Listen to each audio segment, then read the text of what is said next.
Dolph, your phone wakes you up pretty early in the evening, and as you head out the door, you see that the front door is actually open, which is a little odd. Is Malenkov still there? Malenkov is gone. And I finish suiting up, and I say, well, Alan, if you're ready, Miss Sierra, let us finish all this with a lovely evening at the Succubus Club. I can assure you, the stories are true. It is a fine establishment. This is Red Moon Role-Playing. The once famed destination for the denizens of the Chicago nightclub scenes, the Succubus Club closed its door in the late 1990s. Declining sales, the aftermath of the Lupine assault, and changes of the culture were often cited by local papers and magazines for the famous edgy nightclub's demise.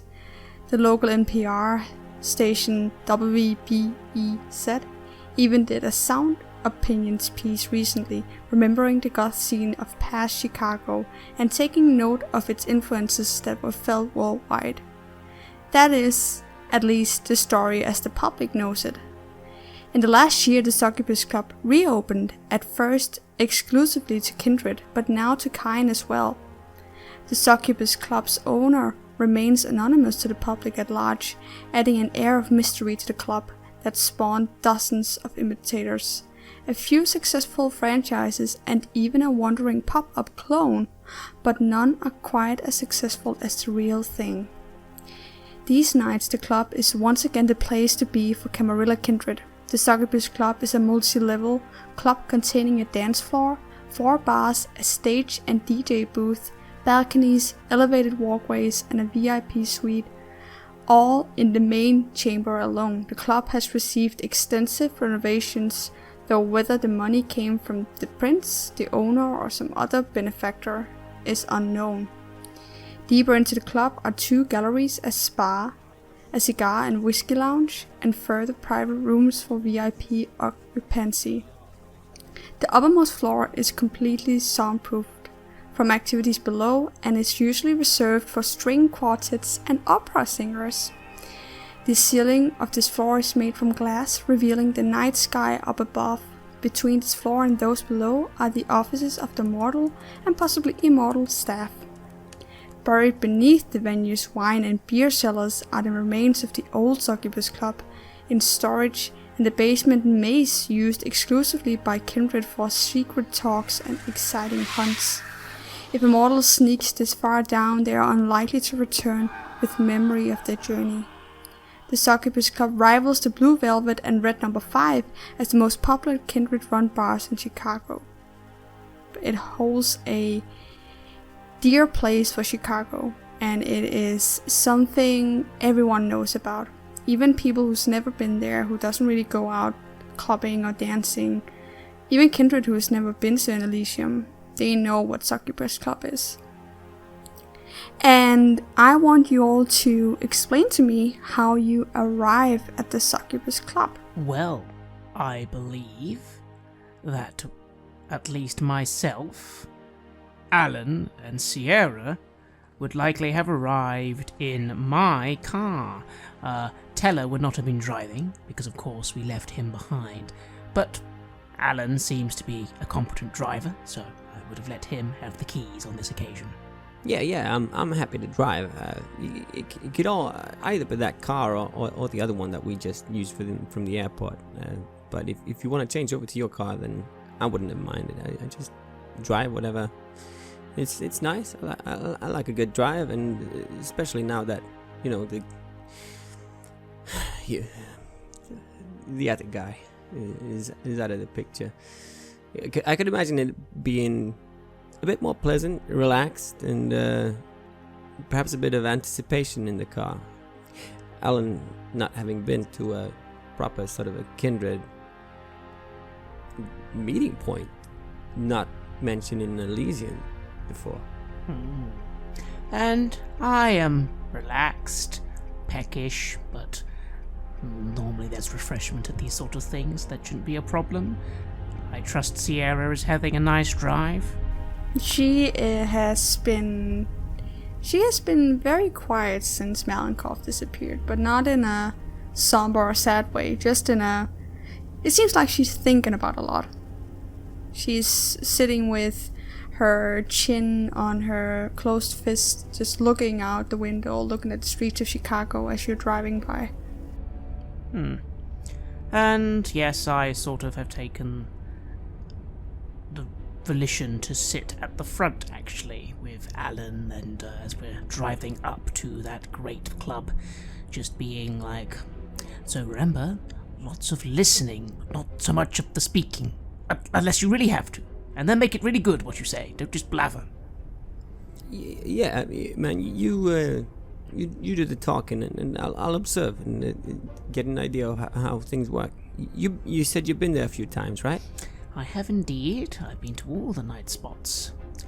And I feel internally reasonably comfortable in places like this, although not because I'm well liked necessarily, but simply because I normally am at least known and have professional contacts, not many actual friends. But I do not say this to Alan and instead smile and say, yes, I've been to a few of the good spots around town. I'm on the list, if you will. Yeah, but this is sort of the place, right? Or I mean, I guess Chicago's a big city, but I don't know how many are we anyways, in this city? Oh, I'm afraid I wouldn't know that. If I were to hazard a guess, somewhere maybe like 100, or maybe a little less than that, maybe a little more. Not everyone is always open, if you get my meaning, but there's enough of us at a city like this, there's enough. Yeah, but I mean, it's not like you fill a club with 100 people. No, you'll find there'll be plenty of mortals tonight. Do be careful, though. Just because they're there doesn't necessarily mean they're in on you-know-what. But the club has security for that sort of thing, so people there will either be in our thrall or at least easily manipulated. Yeah, alright. Well, sounds good. Yeah. Sierra turns her head to you and both of you, and she seems like she's been thinking about how to ask this question, and she seems worried for the first time. She's been holding this demeanor of a professional coldness, or like everything is going to be okay, but there's something behind those deep dark brown eyes that just appears to you to be a little unnerved. So how do you think the rest of Chicago is going to react to the fact that we want to be a part of the Camarilla? I kind of take a moment to adjust my sunglasses, which I have put on for the drive. I'll be taking them off, of course, in the club. I don't need that disguise around Kindred. But I fiddle and say, well, it's certainly going to be a talking point, let's say. I wouldn't be able to say, really.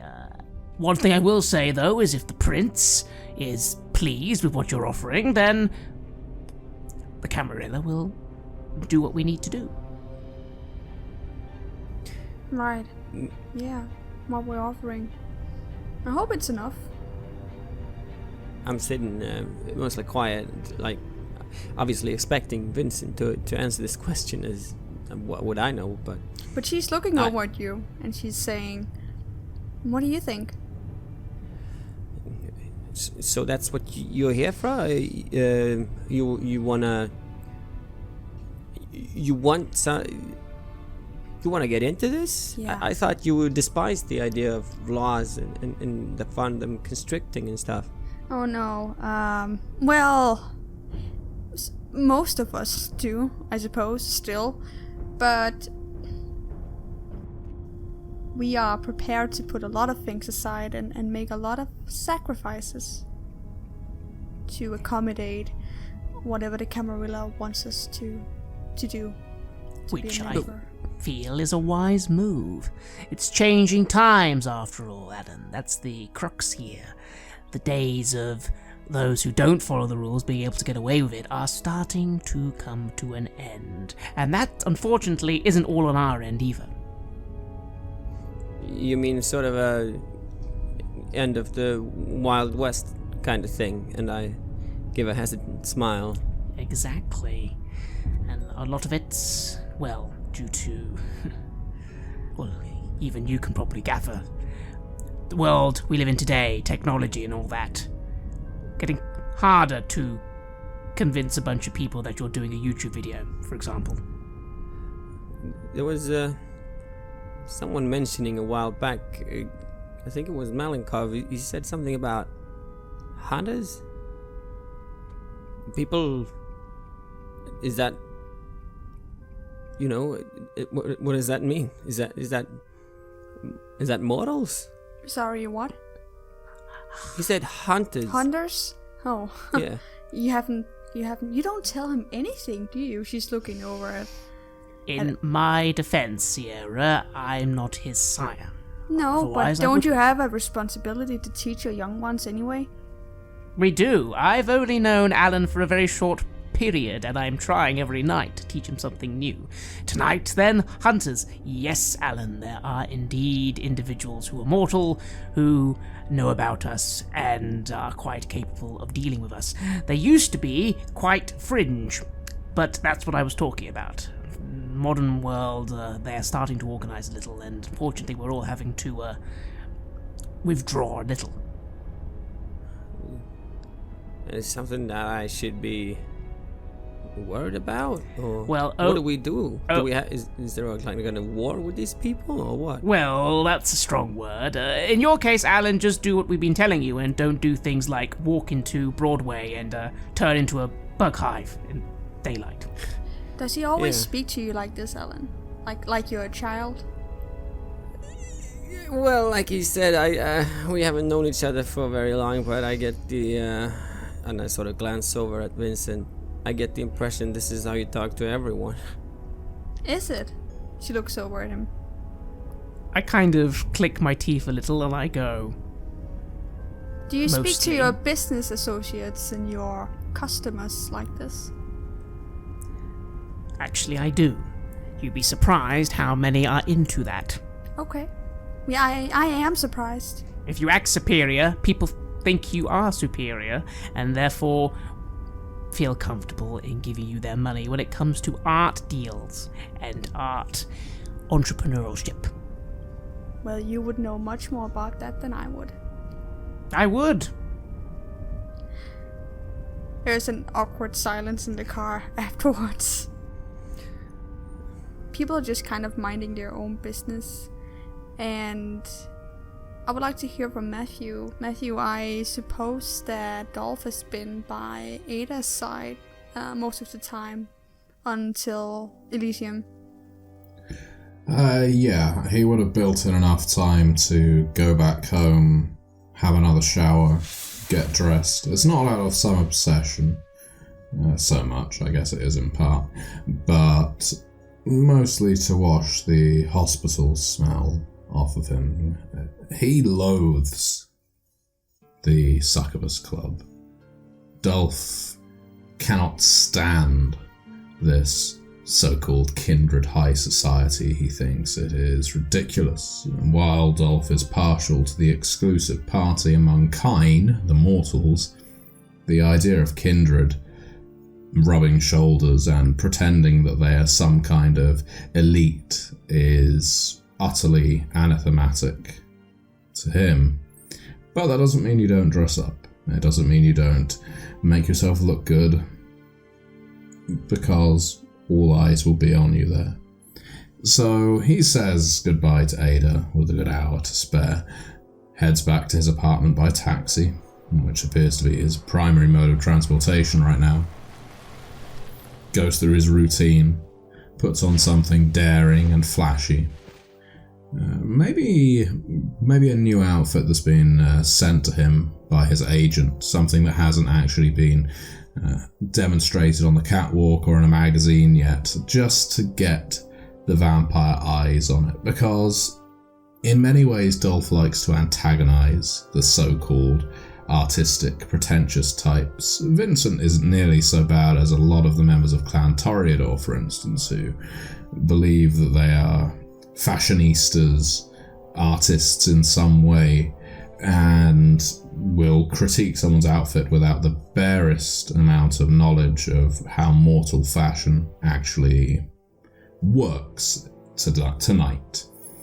So he wears something that would appeal to mortal experts, just to see whether some idiot member of the Clan of the Rose decides to try and pick holes in the outfit, because that's the kind of thing that amuses him. And he gets another taxi. He always goes with the same firm. He never likes to go with some random public car, because you never know who's thrown up or pissed themselves in the back seat. He always goes via a private cab company. Well, he also has a taxi driver who's very fond of him. I do, but I am not going to be using that taxi driver. That one was in a moment of duress, bearing in mind I had to get to the hospital and back again. I'm sure I'm going to run into that man again at some point, but tonight I am not going to be booking a taxi with his firm. So yes, I will be making my way to the Succubus Club by cab. I imagine my coterie mates will probably be there before I am, and I will sashay my way in. Alright.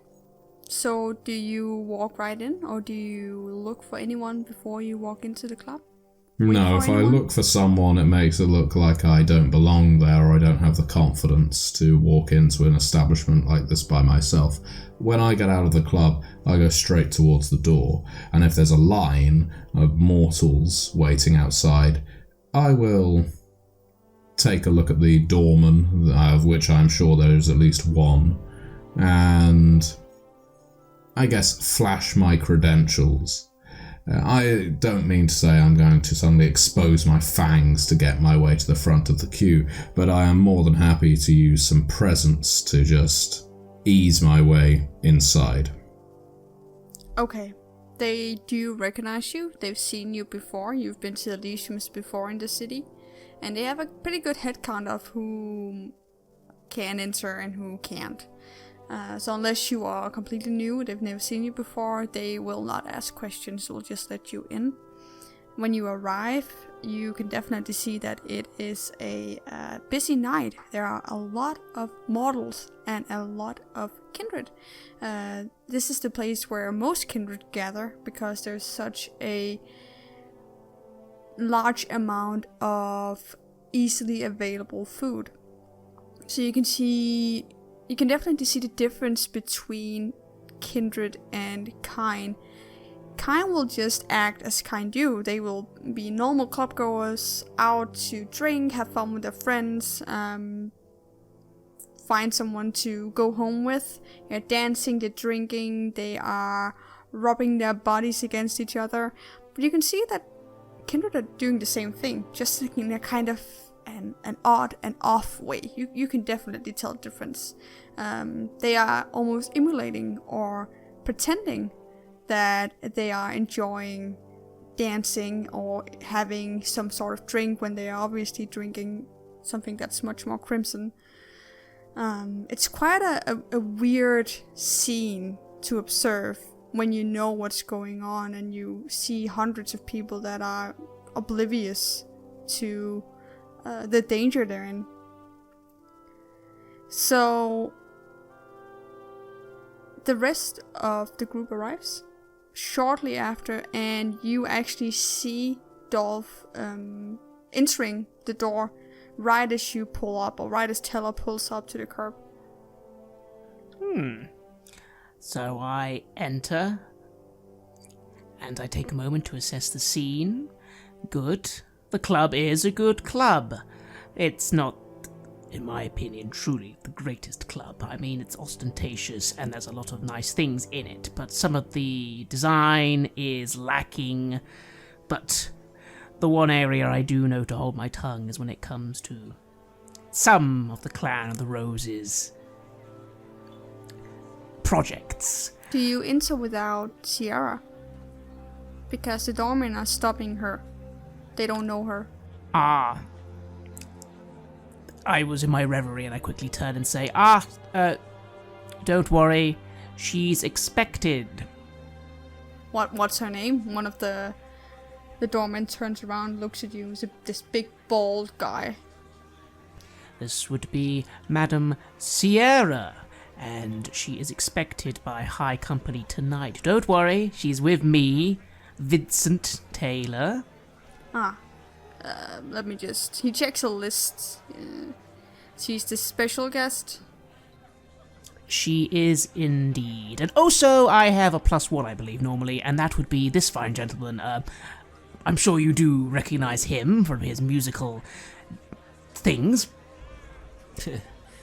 Yeah. Well, I guess I'm expected as well. You can see if I'm on that list too. But Yeah. Otherwise... You can just walk right in. Okay, so is she cool? Yeah, she's fine. Let her in. Okay. He steps aside. Good stuff. Very good, very good. Come, Alan, and as I enter proper, I spot Dolph, who it seems has just arrived, and I walk over, and I look him over, and I go, Dolph, wonderful. You've dressed. Nice, very good. Well, I am very glad to meet your appreciation, Vincent. Did the three of you take the scenic route to show her all the sights of Chicago? I'm rather surprised I arrived here before you. I suppose it was a slow drive, but... No, we tried to come as soon as we could, but I suppose we were held up a little by, the matter. Yeah, well, we were hoping that he might have returned, but he hasn't, so we'll see if he comes later or what. And I sort of look through the papers once again, and I think we're supposed to take it to the 3rd floor. That was what we were instructed to do. And honestly, thinking about it, I'm leaning in because I'm sure the volume of the music is far too loud to have a proper conversation in this place.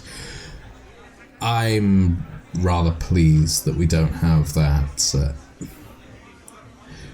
man with us. While it isn't exactly part of the brief to let him wander around Chicago, can you imagine trying to bring him into a place like this? I agree with you on that matter, Dolph. I agree.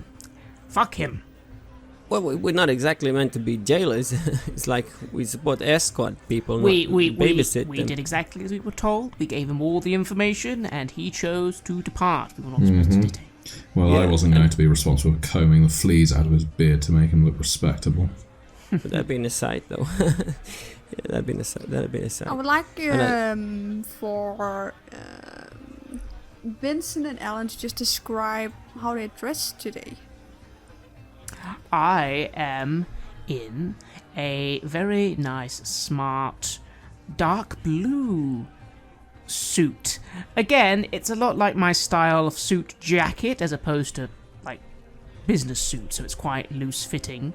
But it's, quite pleasant, and a white shirt. Quite nondescript, really, in a way.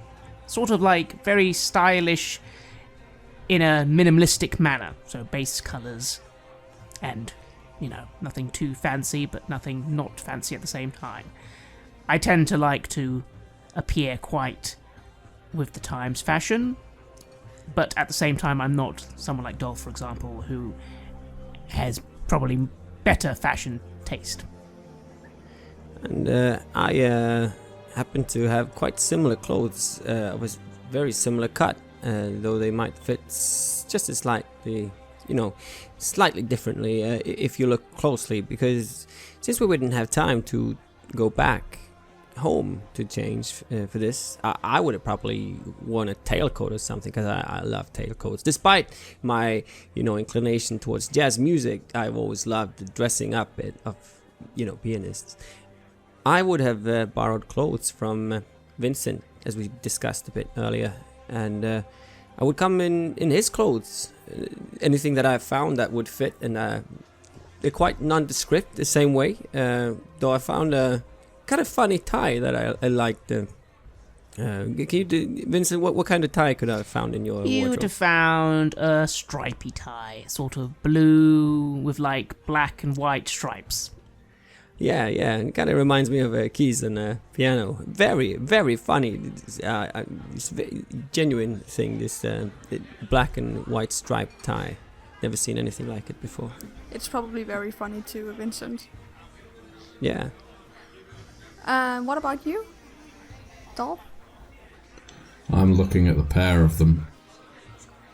Shocking. I am dressed in a lavender suit. Tonic suit, actually. They're due to come back into fashion. And a lovely pair of almost wingtips. The heel is slightly more pronounced. It gives my back a rather, well, it straightens it out rather abruptly and makes me look even more alien in among the kind than I usually do. My tie is actually a half tie. In simple terms, it is cut down the middle from knot to tip, and so it's essentially just looks a bit strange. It covers up any buttons on my shirt, but it does not cover up the other half. And the product I'm wearing in my hair today is, I think I'm going to go for some mud wax. I think going for a matte finish rather than a gloss is a nice look. Maybe a little bit of eyeliner too, just to make the pupils really pop. Yeah, I think so. No watch tonight, though. I think that would be excessive with the suit. And at the same time as you're saying shocking, I express shiny at your shining tonic suit.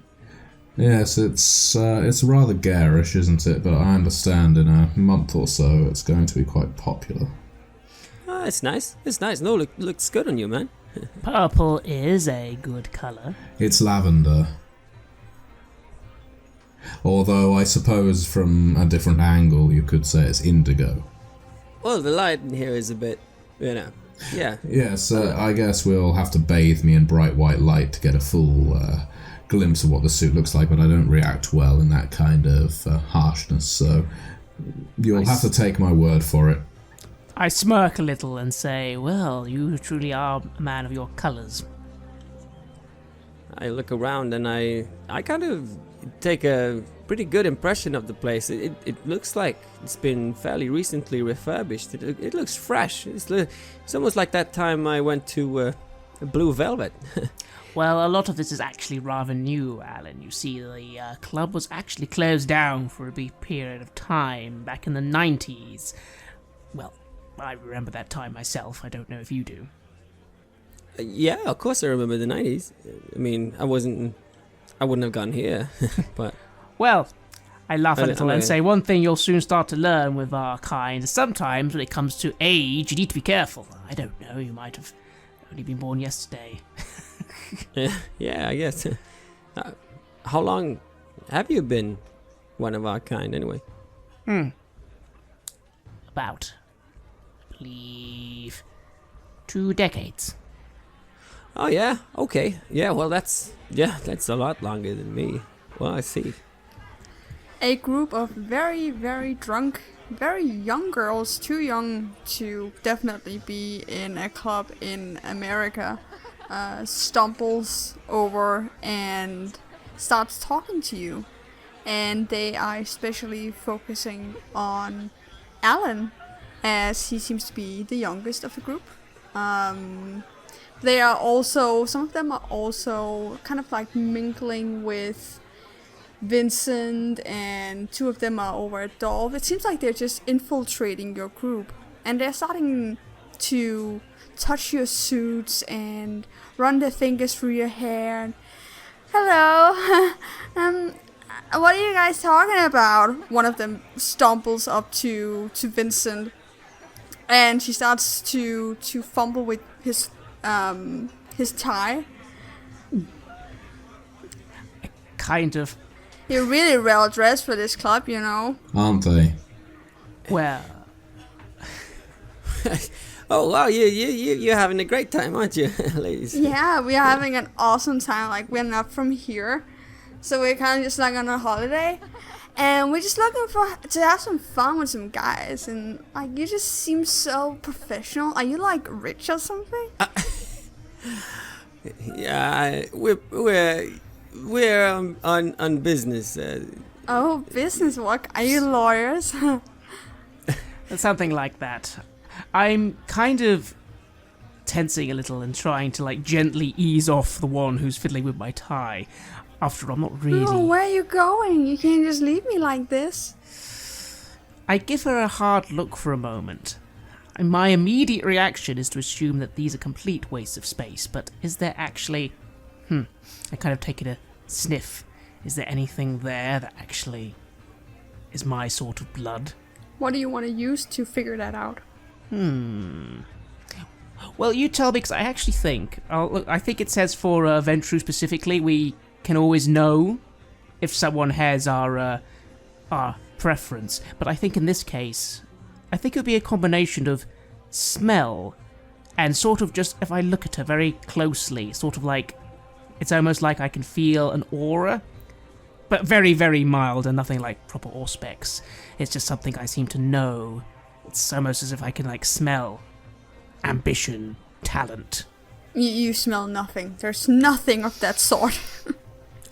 And I wrinkle my nose, taking in a inhalation. But she's very pretty. She definitely, she could definitely be something you could draw or paint. Watch out, ladies. If you pull that tie too hard, the clip may come undone and it will come off in your hand. Gentlemen, it's a clip tie? They start laughing. Gentlemen, we do have a place to be and a guest with us, so if you two wish to spend your time down here with these underage women, then you fill your boots, but I need to take our guest upstairs. On the contrary, Dolph, I'll be coming with you as well. Ladies, it was... And I don't say anything. No, you can't leave. Can you, like, if you go up to the bar, can we, like, get some drinks? We can leave right now. Get out of our way. Yeah, you have a nice night. You probably not looking for our kind. You know. Actually, I do have a solution. I look at one of them and I say, quite simply, you're going to forget you saw us. And I summon forth my ability to make individuals forget at least the last couple of minutes. So you want to use Forgetful Mind? Cloud memory, yes. Oh, cloud memory, yeah. Okay. Well, you have to make a roll for that. Do I? Are they suspecting mortals? I think when they're unsuspecting mortals, you don't. That's a good point. They are not. So no, you can just do it. And for once, it's actually a level 1 power, so no rouse check either. So yes, I kind of just give them all a bit of a look and just say, I think all of you ladies will have a much better evening if you just forget, and you can forget too. And I just start walking away, looking to Dolph and saying, it's not a clip-on. Alright, so you safely make it to the elevator that is also guarded by 2 bodyguards, or not bodyguards, but what they call doormen. And they let you in, no problem, and you reach the 3rd floor, and you can hear the bustle and loud music becoming more and more faint, and almost taken over by some sort of progressive jazz music, something you haven't really heard before. Ooh. As the door opens, it's like you step into another world of what you've just been in, when what you came from was lots of people standing very, very close, dancing on a floor full of blinking lights. You can barely see where you're stepping. Lots of music you've never heard before. Yelling, shouting, laughing. Mortals in your face. This is like stepping into a 5-star hotel lobby lounge. It is quiet. Just a few sounds of clean glass and that faint jazz music. a small laughter in the corner. You can hear some distinctive voices you've heard before. You can hear the Sheriff Damien talking somewhere among the crowd. And the room is just lit up in this very soft, almost burgundy lighting. And in the middle of the room you can see this half circle of a scene where it is a jazz band playing. There is a big chandelier in the middle of the room, also giving the room a 2-point lighting. And it's quite nice to be in compared to what you've just been to. But you can also see that there is a lot more attention drawn to you now, because you have Sierra with you. As you walk through the room, it's almost like everyone is staring at her like she's some sort of anomaly, like she's an exotic beast. And their glances just pierces through the crowd, analyzes her from top to toe. They know that she's different. They can smell it right away. You can see you are a little late to the party because most of representatives of all the clans have arrived. But no one is saying anything to you right now. They're just looking at you from a distance, definitely judging you. Is this the 3rd floor that we were supposed to take her to? I sort of, as we step out of the elevator and just first see this completely different sight, I draw a breath of sort of just relaxation almost, having been a bit tensed up without noticing it in the 1st floor. This is something. Look around, but I also feel all these eyes upon us. Not too much, because there's a lot of sights to take in as well. How does it feel for you to have all of those eyes looking at you? All of these extremely powerful beings just staring at you. You kind of can feel it, can't you? Like it's something almost in your skin. It's like all those gazes kind of makes you feel small in a way. It's pretty intimidating, but at the same time, I know I'm supposed to be here, and I so many times had to prove myself in that way, you know, that just holding my head up high and knowing that I'm taking my place, you know. So that's what I'm doing now as well. I'm just holding my head up high, though I'm feeling, you know, it's a bit of nervousness sort of that I'm trying to keep contained, that it's building inside of me. And I was like, oof, I kind of wish I could go up and hide behind that grand piano over there. I, again, take a moment to adjust my tie that was indeed slightly ruffled by those people downstairs. And I comment, just as we are entering, to Dolph, does seem as if our guest is going to be the belle of the ball tonight. We're no doubt going to have to answer a lot of questions as well, so just remember the party line. I assure you, Dolph, I remember the party line. And I begin to look around in an obsessive manner because, as always, I'm curious if there's anyone here I recognize or know, at least a little, other than the sheriff. Yeah. I'm also curious to see, you know, people are sitting in groups and or sort of factions. Do they look like different kind of groups that they're sort of huddled in? Well, what you can see is the groups are definitely parted into clans. And for those of you who've been to an Elysium before, this is how it always goes. They turn into little cliques with people they know. And you can see all of the Camarilla clans are represented in the city. You can see the clan Nosferatu, who is always huddled up in the corner. They don't really enjoy the kind of limelight and attention.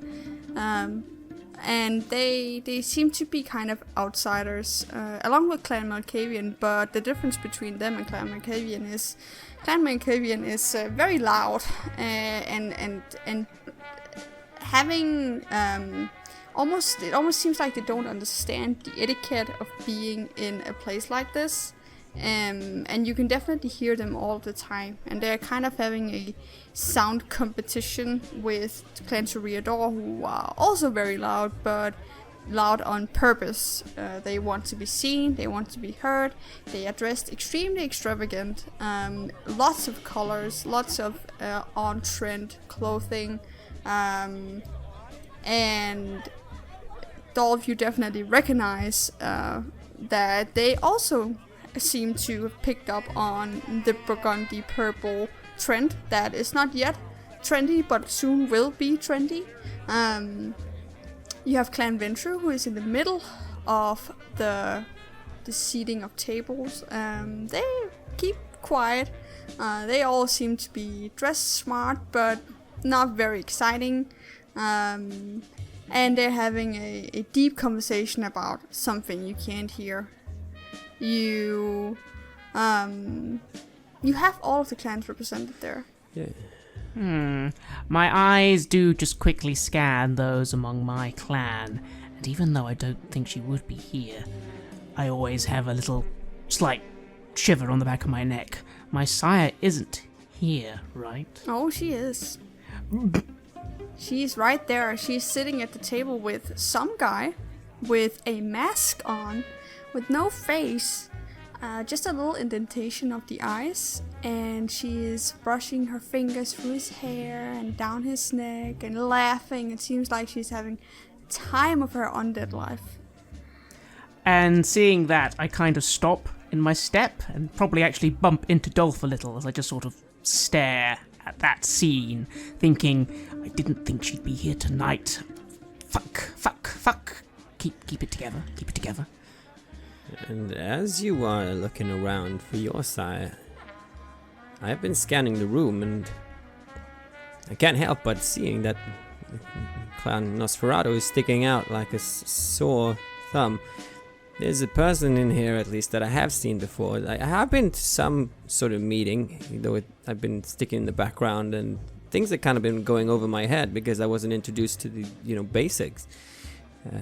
But it can't help but strike me that wondering if he or she is here as well. I don't know anything about my sire. It was just that shadow in the room, and that's all I saw on that night. And the following time afterwards, I still never saw a face. I only felt a presence. And as you stop and Dolph bumps into you, I almost bumped into you as well. What?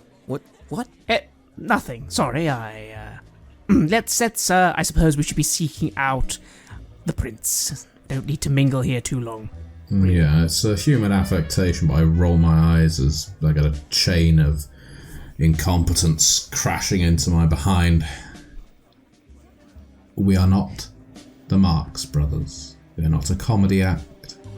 Let's not have an entertaining pratfall as soon as we step into this exclusive floor. Gentlemen, we have a guest to introduce, and I do not wish to be made a fool of. I'm sure neither of you do. It seems you're both very uncomfortable here. Believe me, I understand. None of my clan are here. We just do what we came to do. And then, if we don't want to be here anymore, we can leave. And you see me sort of visually just in the second just compose myself and put on a sort of blank face, and I look over at Sierra. Yes, of course. You all right there?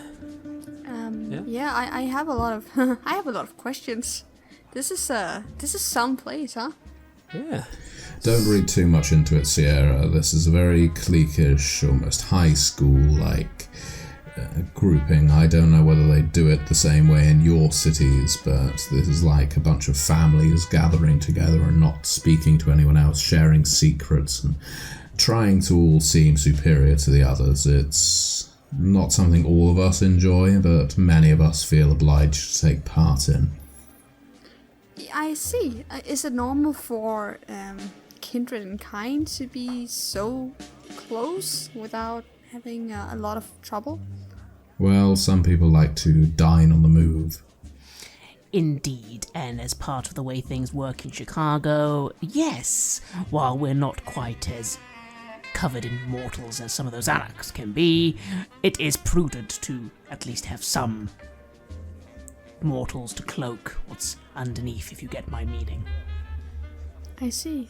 Okay, well, you drag me along. I'm just here in the background. I promise I will not make too much of a mess here. I can see that a lot of people have already recognized at least what I am. Is the prince visible here, or is it just the sheriff that we have as a spokesperson? No, the prince is not here. The sheriff is here. Damien is here. He's jumping from the stage and down to the floor again. He's a part of the band, but he's too busy talking to people to really engage. Well, there you go, Alan. You have something in common with our sheriff. You can talk music with him.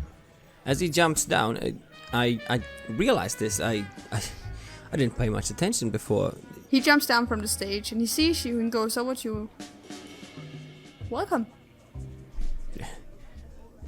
Well, hello again. I didn't know you were a musician. Yeah, it's just a little side thing. Been doing for a couple of years. Yeah. Couple of years, you say, but yeah. Yeah. Sounds good. Well. Sheriff Damien, a pleasure to see you again. As you can see, here is Madame Sierra, delivered as asked, and ready Welcome, Sierra. He puts out a hand and shakes hers. I need to, he doesn't seem too happy with the delivery. He seems a little stressed.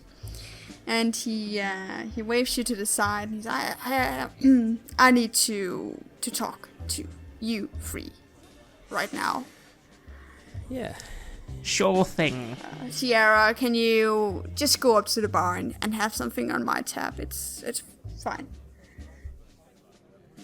He pulls you to the side of the stage, so close to the speakers that no one can really hear what you're talking about unless they put an effort into it. He takes a deep breath. So, Genghis, do I need to say more? Yeah. Well. Yeah. No, we don't need to say anything else. We can talk about Malenkov instead, who has decided to back off. Okay. That's something I haven't even fucking heard.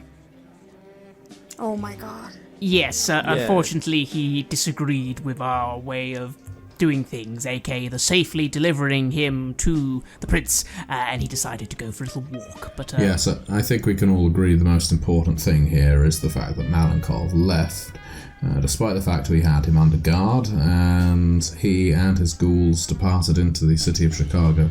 It transpires that 3 neonates, although with the best will in the world, are not necessarily the best bodyguards for a raving warlord. Well, we weren't expecting him to not want to go to the thing that he obviously came here to do. I'm not talking about Malenkov. Oh, but we are. Yeah, we but really I'm not. I'm talking about Genghis you killed. Well, I kind of, as he says this, I just dart my eyes around a little because that was quite loud, and I'm like... And I fall immediately silent. Don't worry, everyone in here knows. The whole entire fucking city knows.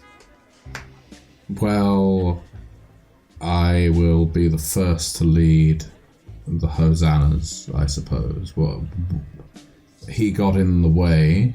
He tried to stop us. He tried to disrupt the prince's will, and he left us no option but to destroy him.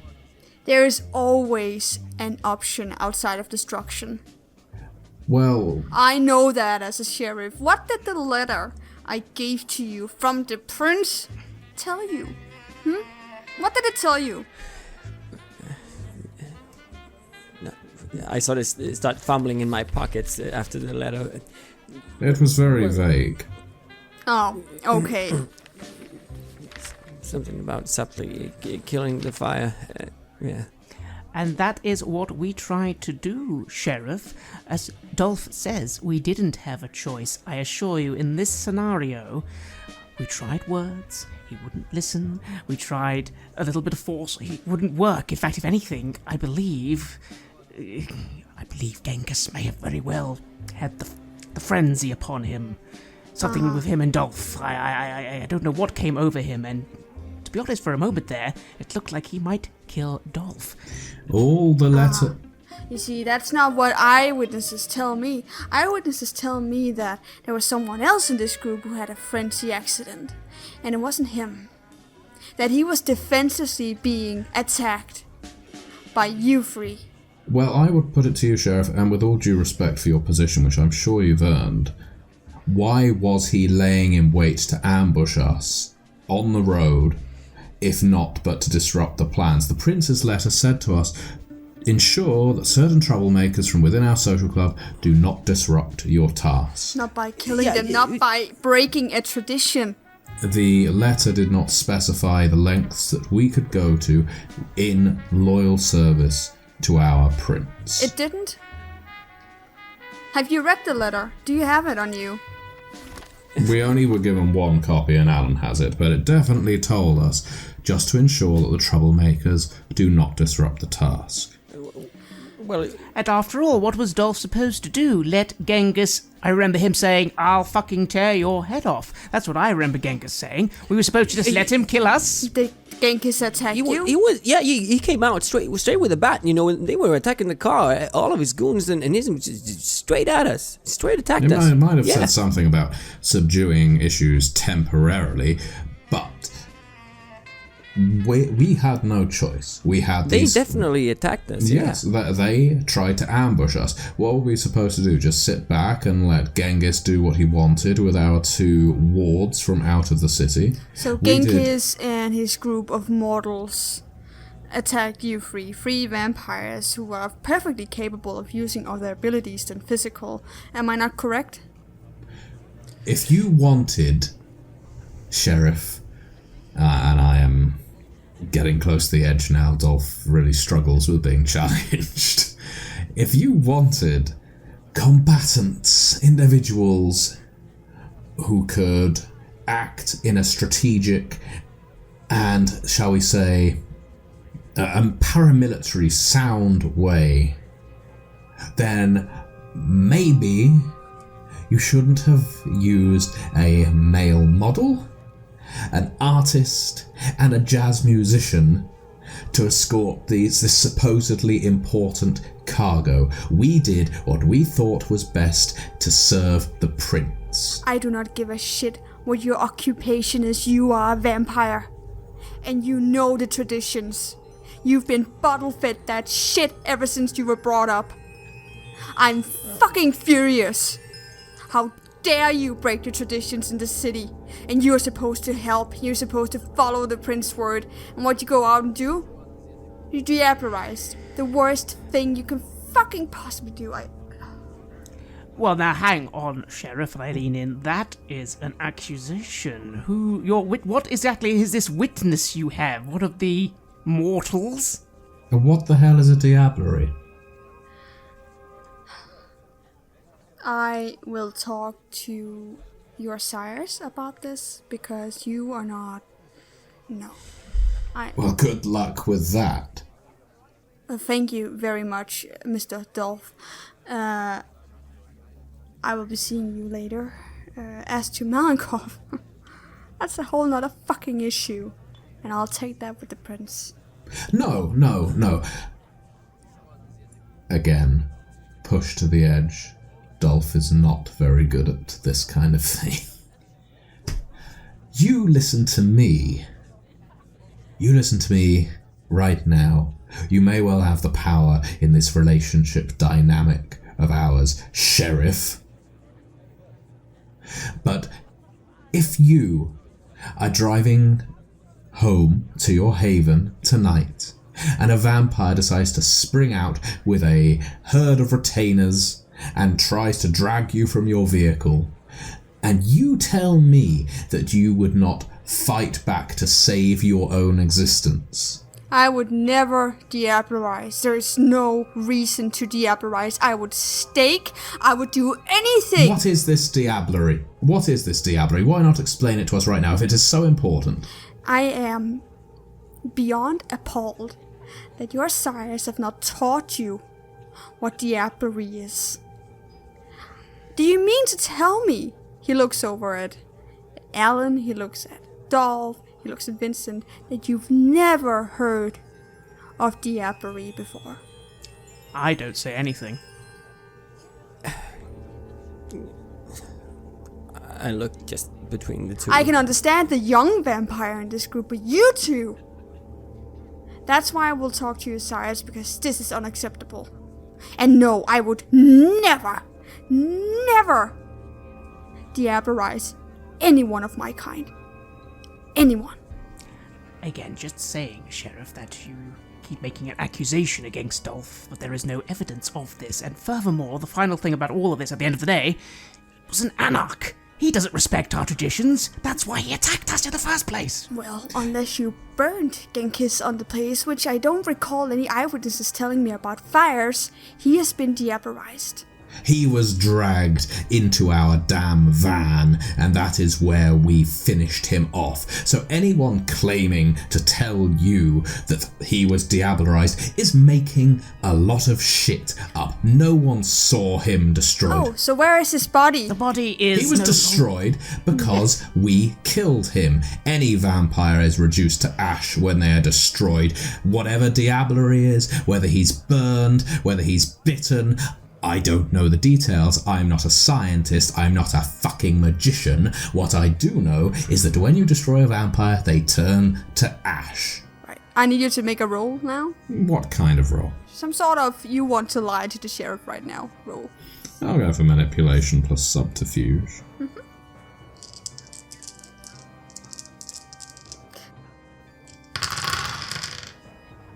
I get 4 successes. Damien is not easy to read. He has trained for a very long time on being controlling his body language, but he seems to quiet down. He doesn't yell anymore. He doesn't seem as angry. He huffs a bit, nods. Right. There's no reason to yell inside of Elysium, indeed anywhere. I will talk to your sires about this, because at the very least what this has shown me is how truly incompetent you all are, and the fact that you don't know what diablerie is the fault of your sires. Before they can childbear someone else, they will need to understand what is needed to create a capable vampire. I sniff a little and say, for the record, I do know what it is. Just saying. Oh, do you? I do, yes. Oh, well, good for you. He turns around and walks away. I'm going to very quickly address the other two while I'm still seething, boiling, and ready to burst. I'll wait 5 seconds for Damien to get back on stage and start his awful caterwauling again. I sort of try to stutter out something after him, like, "Whoa, if this ends..." Shut up. Yeah, we can do. Shut up. Hey, man, calm down. What I do? Now we have a problem, gentlemen. Because there's only one person who witnessed what happened inside that van. My attack on Genghis, I was just biting him in the road. The conclusion of that attack happened in our van. So either one of you, or Sierra, or Malenkov, or one of his ghouls, but I don't think they were really alert or paying attention, has been sending secret text messages to our sheriff.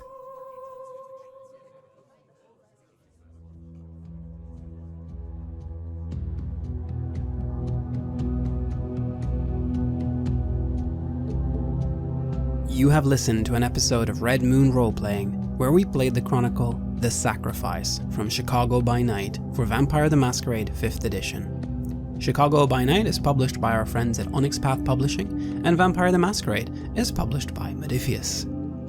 Our storyteller was Klara Horskjær Herbøl, and we were also joined by the gentleman gamer Matthew Dawkins. Check them out on social media and on their patrons to support their work in the tabletop space. The intro was composed for us by the amazing Simon Kølle, and he has also provided all of the music for this chronicle.